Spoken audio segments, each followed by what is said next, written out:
Nekoliko sati uoči predviđenog početka pregovora u Bonu, muslimanska vojska je u zoru pod zaštitom guste magle počela novu ofenzivu u Srednjoj Bosni.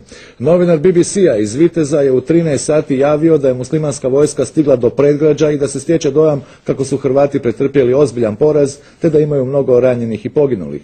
Zapovjedništvo HVO-a poslijepodne je priopćilo da je muslimanska ofenziva na Vitez zaustavljena. Koristeći pozornost međunarodne zajednice usmjerenu na započeti mirovni proces i pregovore između predsjednika Tuđmana i Izetbegovića, muslimanska je vojska jutros svim raspoloživim sredstvima napala hrvatske prostore Lašvanske doline. Uz položaj na Kruščici, Krčevinama i Kuberu, agresor je najjači udar izveo na rajon Buhine kuće i prometnicu Vitez-Busovača. Prema zbornom području Vitez namjera je bila prepoloviti obranu Lašvanske doline. U jednom trenutku agresor je i fizički ovladao spomenutom prometnicom. Svi napadi na Kuber, Krčevine i Kruščicu su razbijeni, a u prijepodnevnim satima zaustavljen je i prodor agresora u rejonu Buhinih kuća. Postrojbe HVO su preuzele inicijativu i nastoje fizički ovladati cestom Vitez-Busovača.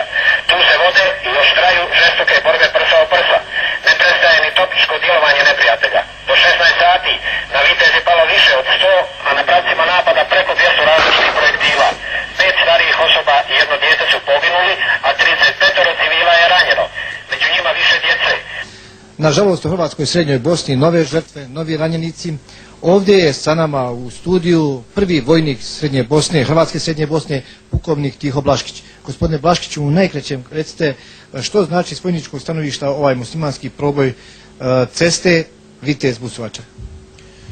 Pa to je u svakom slučaju pokušaj muslimanskih snaga da presjeku cestovnu povezanost Busovače i Viteza i taj pokušaj kao i brojni do sada je osuvječen.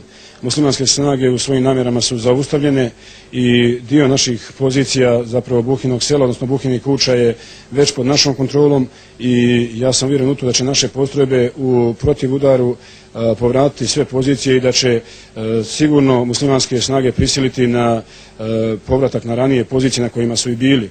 A to u svakom slučaju znači pokušaj ostvarivanje plana, rasjecanje bojišnice Lašvanske doline na 3 dijela, znači na isparcelisanje na Busovačko, Viteško i Novotravničko, da bi se kasnije pristupilo drugoj fazi plana, a to je potpuno uništenje hrvatskog naroda i postrojbi Hrvatskog vijeća obrane na Lašvanskoj bojišnici.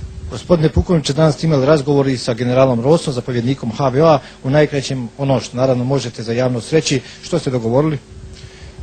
Pa na temelju izvješća koje sam podnio kompletnom sastavu glavnog stožera, sigurno je da će uslijediti jedne odluke koje će sigurno imati jedan kvalitativni pomak u izvođenju, organiziranom izvođenju obrane naših prostora i koje će isto tako doprinijeti jednoj kvalitativnoj pomoći u obrani tih prostora i inače u sustavnom djelovanju svih postrojbi Hrvatskog vijeća obrane na obrani Središnje Bosne. Ja očekujem da će dio tih planova već danas biti realiziran, a isto tako i u narednom periodu sigurno je da će nama biti od velike pomoći kao što je to bilo i do sada. Gospodine pukovniče, hvala i sretno. Hvala i vama.